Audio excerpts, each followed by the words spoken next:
Olá, seja bem-vindo, seja bem-vinda. Eu sou Mariana Xavier e esse é o programa OAB Nacional. A partir de agora, você é o nosso convidado. Então fique com a gente, já estamos no ar.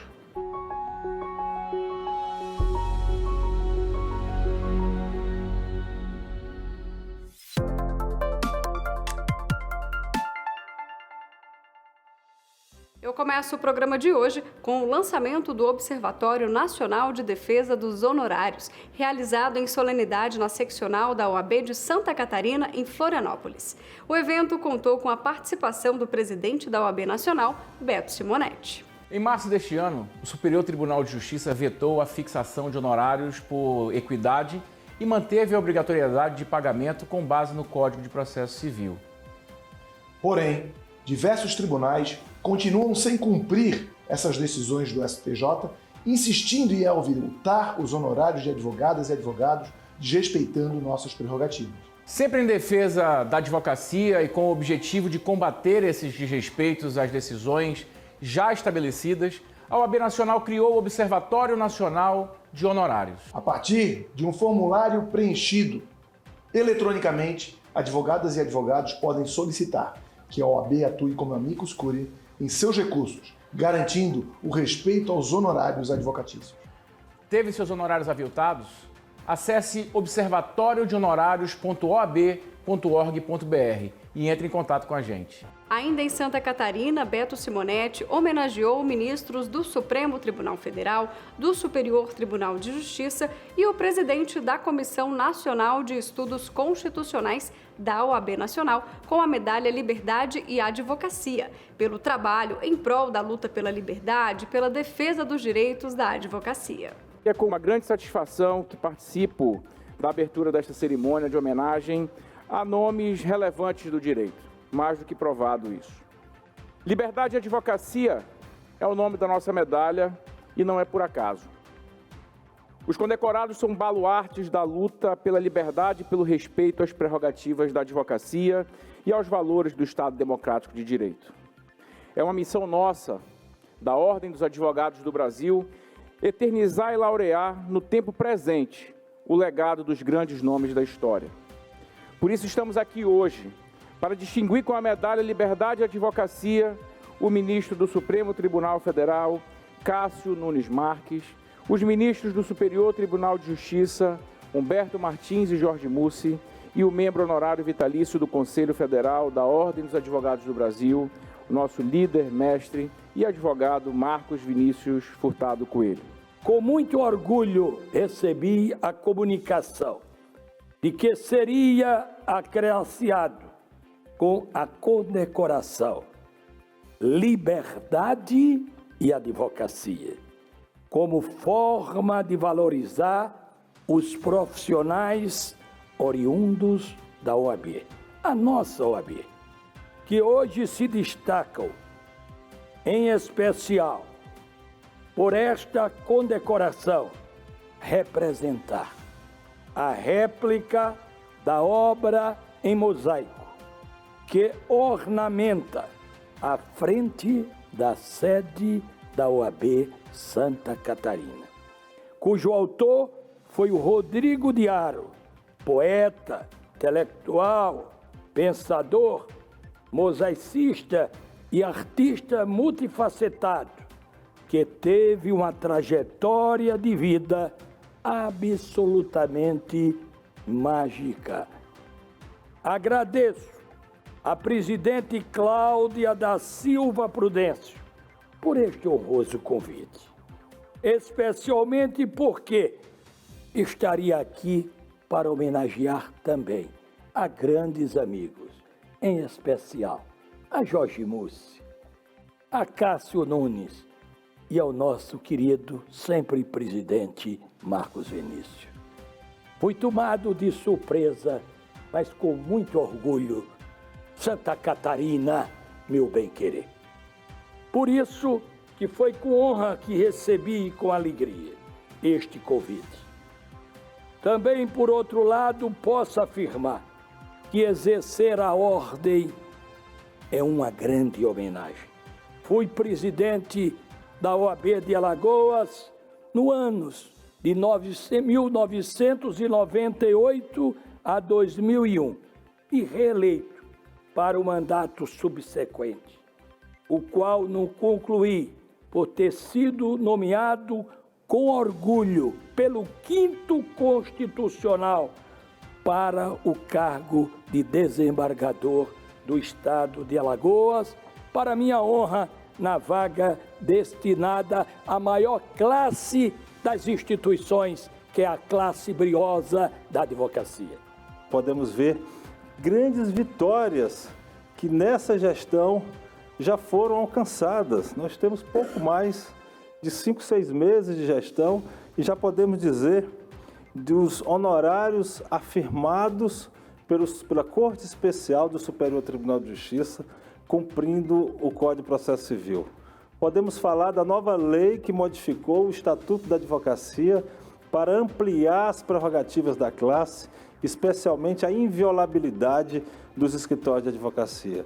E podemos falar recentemente dessa importante vitória no Conselho da Justiça Federal, em que a OAB alcançou, mercê da sensibilidade dos componentes daquele colegiado, o pagamento dos honorários advocatícios em concomitância com o pagamento dos precatórios judiciais. Percebo, portanto, que são vitórias centradas na advocacia, com aquele vetor de que o advogado valorizado significa o cidadão respeitado. Durante a condecoração, o ministro do STF, Jorge Mussi, e o ministro do STF, Cássio Nunes Marques, relembraram momentos em que efetivamente também fizeram parte da Ordem dos Advogados do Brasil. É com imensa satisfação e alegria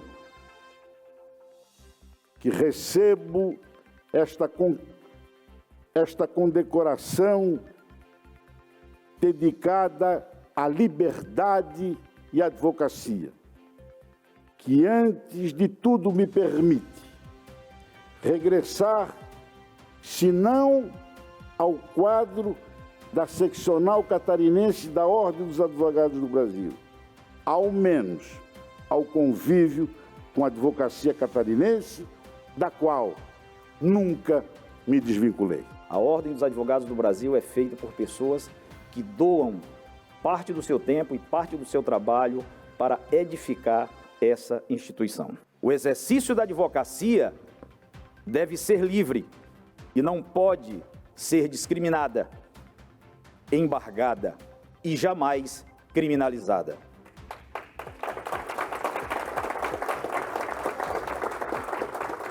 O advogado é o guardião das liberdades. Cercear a advocacia é virar as costas ao jurisdicionado e ao Estado de Direito. O advogado é a pedra angular na formação de um sistema protetivo intrínseco à vivência democrática, de modo que não pode ter a importância reduzida sem que se menospreze, por consequência, aquilo que nos define enquanto comunidade política. A advocacia independente, sociedade protegida. Sou grato pela homenagem recebida e ela me serve, estejam certos, como mais um estímulo ao máximo empenho em prol da causa pública, com a ciência de que, segundo a sabedoria dos antigos, o prazer no trabalho aperfeiçoa a obra e a recompensa pelo bom ato reside na própria feitura. Viva o Brasil! Viva a advocacia catarinense, viva a advocacia brasileira. Outra homenagem foi feita ao vice-presidente da OAB Nacional, Rafael Horne, voltada ao descerramento de seu retrato na galeria dos ex-presidentes da OAB de Santa Catarina, quando presidiu a seccional entre 2019 e 2021. Ele é um homem de ordem que olha para todos e todas sem qualquer distinção. E sua geração vai além, é um cara que pensa em inovação, em renovação, inclusividade e faz acontecer. E ontem, o número de convidados que aqui tivemos é a prova do prestígio e do trabalho por ele realizado no nosso estado de Santa Catarina, protegendo e cuidando da advocacia catarinense. Foi um dia de muita emoção. Muito mais do que colocar um retrato na parede, é dizer que nós tivemos aqui por 3 anos. A OAB tomou conta de nossas vidas, juntamente com vários colegas que trabalharam em conjunto conosco presidentes de subseções, conselheiros estaduais, conselheiros federais, a conexão com a Caixa, com a ESA. Foi um período muito intenso de enfrentamento dos efeitos da pandemia e esse período da história fica agora marcado com uma fotografia que traz, sim, um pouco de nós que fica nessa sede da Seccional Catarinense. Foi um período em que nós fizemos o que amamos, advogar e defender a advocacia. E nós, fazendo isso, fizemos a diferença na vida de várias advogadas, vários advogados de Santa Catarina. E isso nos traz uma enorme felicidade. Foi um momento de realização com a presença do nosso presidente Beto Simonetti, do nosso sempre presidente Marcos Vinícius Furtado Coelho e tantas autoridades, ministro do Supremo, ministros do STJ, desembargadores, presidentes dos vários tribunais que tiveram uma enorme interlocução institucional conosco e viabilizaram que nós, durante estes 3 anos, tivéssemos êxito na gestão, êxito que nos trouxe a vice-presidência da OAB Nacional para, ao lado de Beto Simonetti, estar representando a advocacia catarinense e brasileira agora. A OAB Nacional conquistou uma cadeira no Comitê Executivo, formado para fiscalizar o adequado andamento do acordo que prevê a regularização do atendimento aos segurados do INSS. Além disso, o documento determina diretrizes para a avaliação social nos casos em que o benefício dependa da aferição da deficiência do segurado. Confira na entrevista. Em 2019, o Supremo Tribunal Federal homologou um acordo do INSS com o Ministério Público e com a DPU para renegociar prazos de concessão de benefícios na via administrativa. Em 2022, a OAB, então, passou a integrar esse comitê de acompanhamento do acordo. As reuniões são mensais, a OAB tem direito à voz e tem participado para auxiliar na cobrança, na avaliação de como estão os números dos cumprimentos, das perícias, das concessões dos benefícios. A avaliação ela é feita mensalmente, o INSS apresenta então os números no comitê e a OAB tem divulgado esses números no site do Conselho Federal para compartilhar com toda a sociedade esse detalhamento para que a gente tenha noção realmente de como está o cumprimento e a concessão dos benefícios. Esses dados são apresentados por estado, por regiões e também, a partir de junho, iniciou-se o acompanhamento da marcação de perícias médicas, que é um problema, mas que em razão da Covid, da pandemia e da greve, estava em suspenso até junho. Agora também o agendamento de perícias médicas está sendo acompanhado pelo comitê. Para quem tiver interesse de entender como está o cumprimento do INSS do acordo, inclusive na questão de perícias médicas, visite o site do Conselho Federal e verifique lá todos os arquivos que são disponibilizados pela comissão. O presidente da seccional da OAB do Amazonas, Jean Cleuter, esteve na sede do Conselho Federal em Brasília para discussão de temas como a interiorização das estruturas da ordem e a defesa das prerrogativas. Ele foi recebido pelo presidente da OAB Nacional, Beto Simonetti, onde também reforçaram, entre outros pontos, a importância de vitórias recentes para a classe, como a atualização do Estatuto da Advocacia e honorários. Na nossa reunião com o presidente Beto, foram tratados muitos assuntos de interesse da advocacia amazonense. Um deles foi a interiorização. Nós já tivemos a grande vitória de fazer a subseção de Altazes e também já planejar a subseção de Itacoatiara. Fora isso, nós fizemos um levantamento de toda a necessidade da advocacia no interior do estado do Amazonas. Ou seja, esse ato é muito importante para fortalecer os nossos colegas, os nossos advogados e advogadas do interior do estado do Amazonas.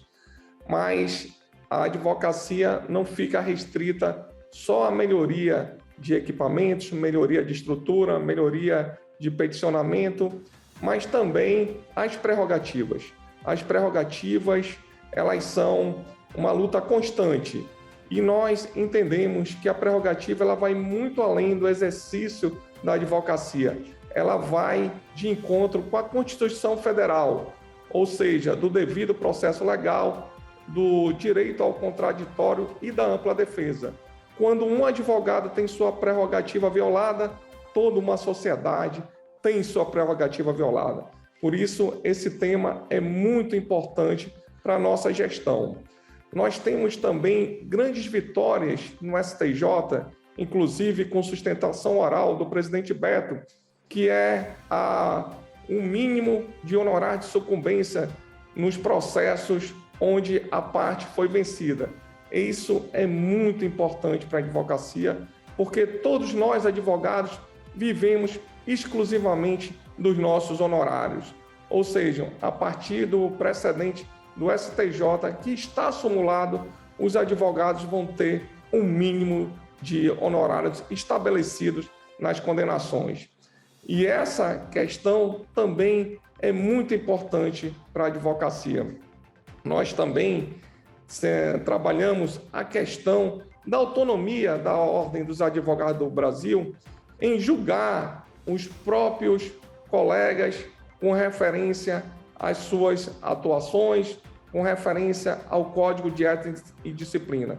Não abrimos mão das nossas prerrogativas e nossas competências.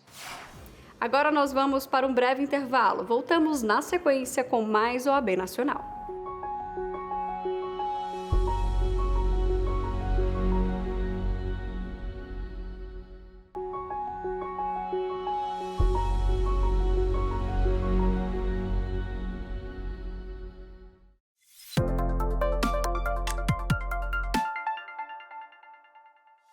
Voltamos. Obrigada pela sua companhia. O presidente da OAB Nacional, Beto Simonetti, participou da cerimônia de instalação do Tribunal Regional Federal da 6ª Região em Minas Gerais e posse dos 18 desembargadores federais. O evento também contou com outras autoridades do Judiciário, do Legislativo e do Poder Executivo.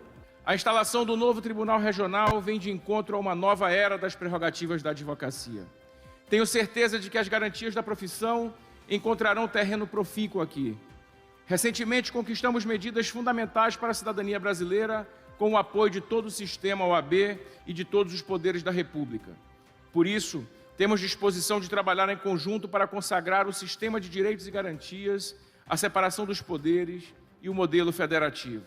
São esforços complementares em prol de uma sociedade mais justa, igualitária e livre. Em nome da Ordem dos Advogados do Brasil, reafirmo o compromisso de colaborar com a magistratura para o aperfeiçoamento deste Tribunal Regional. Para finalizar, quero lembrar versos de um célebre mineiro, o imortal Carlos Drummond de Andrade, e nos disse Carlos Drummond: o presente é tão grande, não nos afastemos muito, vamos de mão dadas.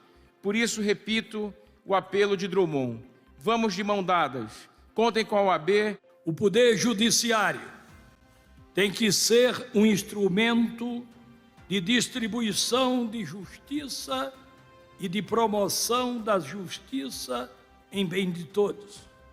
No entanto, a pacificação social, por meio das decisões judiciais, deve se efetivar em tempo socialmente adequado.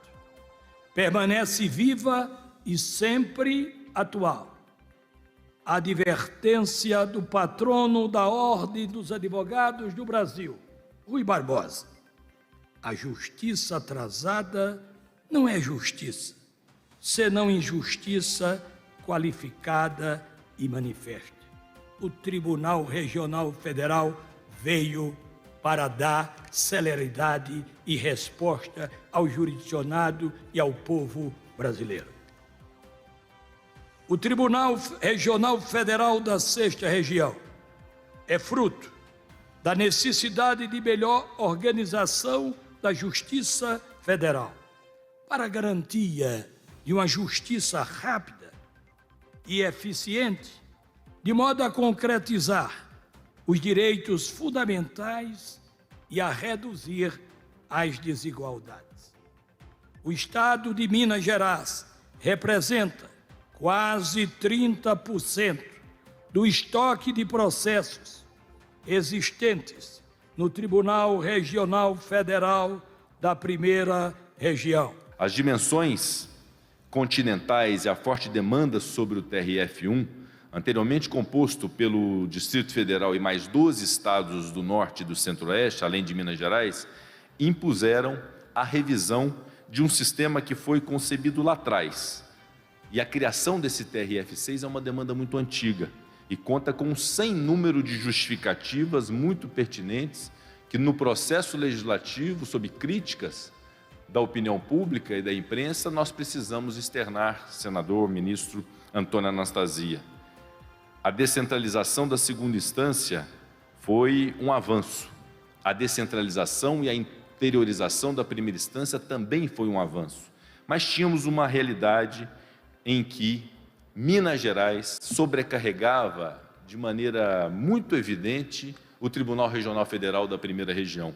De modo que aquela ideia então concebida de se ter um tribunal próprio, tanto servia a Minas Gerais e aos seus jurisdicionados, quanto também aos estados que remanesceriam do desmembramento feito sob a tutela ainda do Tribunal Regional Federal da Primeira Região.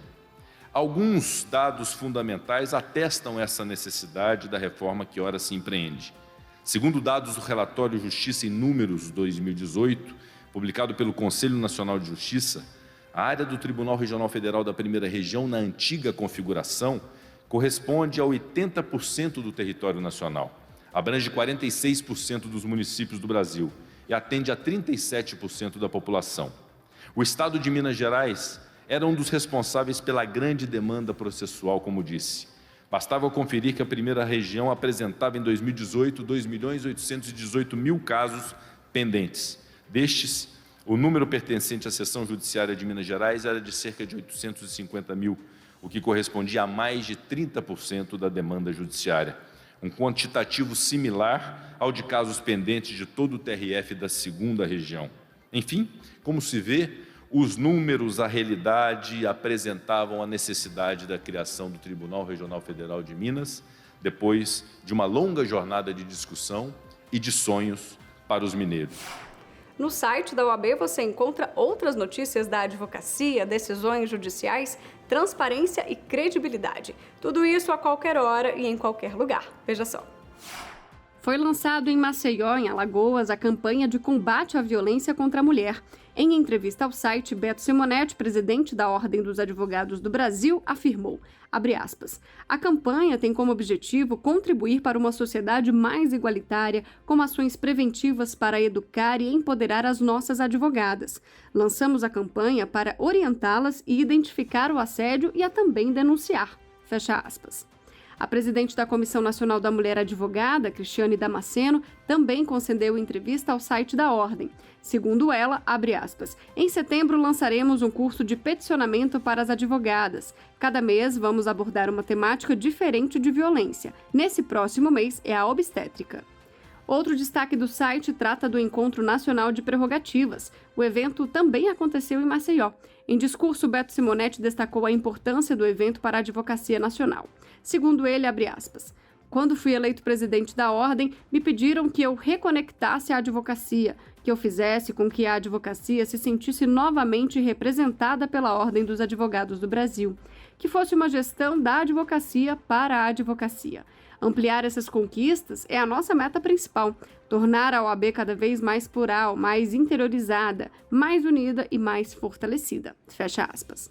O presidente da Comissão Nacional de Defesa das Prerrogativas e Valorização da Advocacia, Ricardo Breyer, também participou do evento e pontuou, abre aspas, ainda temos muitas comissões fragilizadas na defesa de prerrogativas seccionais. Precisamos fortalecer o sistema como um todo.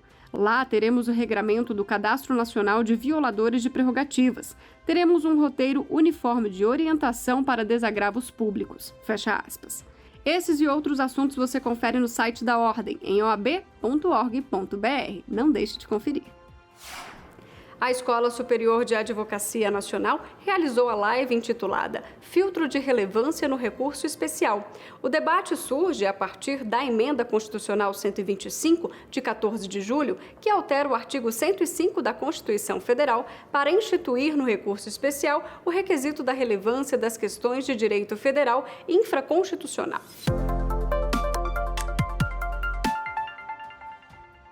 Nós temos um tema muito novo, muito relevante em mãos e que ainda estamos desbravando esse terreno. É uma emenda constitucional que foi aprovada no dia 15 de julho de 2022, portanto, há exatamente 1 mês e 1 semana, e ainda não há, salvo, né, se a editora Revista dos Tribunais já publicou o livro do querido amigo Daniel Mitidier, mas não há textos, salvo textos curtos dos portais jurídicos, né, Conjur, Migalhas, Jota, etc., mas não há artigos de mais profundidade e densidade sobre o tema, e aí a doutrina aguarda ansiosamente esse livro que o professor Daniel já escreveu e que está perto de ser lançado. E a gente fez aqui uma divisão de temas, e eu iniciaria aqui, de acordo com o que foi combinado com os queridos amigos Rony e Daniel, fazendo um breve histórico daquilo que se passou quando da introdução do filtro da repercussão geral para o recurso extraordinário perante o Supremo Tribunal Federal. Por que é relevante falar disso? Eu acho que os colegas que têm se debruçado sobre esse tema têm tido uma percepção semelhante de que o STJ pode se espelhar na experiência de 18 anos do STF a respeito da repercussão geral, pelo menos em diversos aspectos, para moldar este novo instituto, né, o filtro de relevância da questão federal infraconstitucional para o recurso especial. Então, nessa medida, se mostra útil que a gente faça, ainda que brevemente, um apanhado do que se passou desde a emenda constitucional 45 de 2004, que introduziu a repercussão geral do recurso extraordinário, para chegar até, eu acho que o ponto culminante aí dessa evolução é a emenda regimental 54 de 2020, que alterou o regimento do Supremo Tribunal Federal e deu nuances interessantes que podem nos ajudar a entender alguns dos aspectos da relevância do recurso especial. Se nós estamos trabalhando com um filtro que se serve de uma linguagem aberta, que se serve de uma linguagem propositadamente aberta, justamente para viabilizar uma agenda possível para o Superior Tribunal de Justiça, me parece que a contrapartida que todo e qualquer advogado e advogada pode esperar é a manutenção da coerência na admissão dos recursos especiais. Ou seja, eu proponho a coerência como uma instância de controle das questões que devem ser consideradas doravante relevantes pelo Superior Tribunal de Justiça. Relevância aqui no seu sentido formal, no sentido de evitar contradições, ou seja, primar pela consistência. Coerência no sentido ainda formal, como a necessidade de nós compreendermos de uma maneira completa, ou seja, com inteireza e com coesão, né, as questões que vão sendo analisadas pelo STJ, e também coerência substancial no sentido de perceber os laços de dependência e de afinidade, de recíproco suporte que determinadas questões implicam com outras. Este programa é mais uma produção da Ordem dos Advogados do Brasil. Aqui você fica por dentro de todas as informações da advocacia e do judiciário, além de acompanhar entrevistas especiais, matérias exclusivas e muito mais. Não deixe de seguir também as nossas redes sociais e conferir as principais notícias no site da OAB Nacional. Eu sou Mariana Xavier e agradeço pela sua companhia. Te espero na próxima semana. Até lá!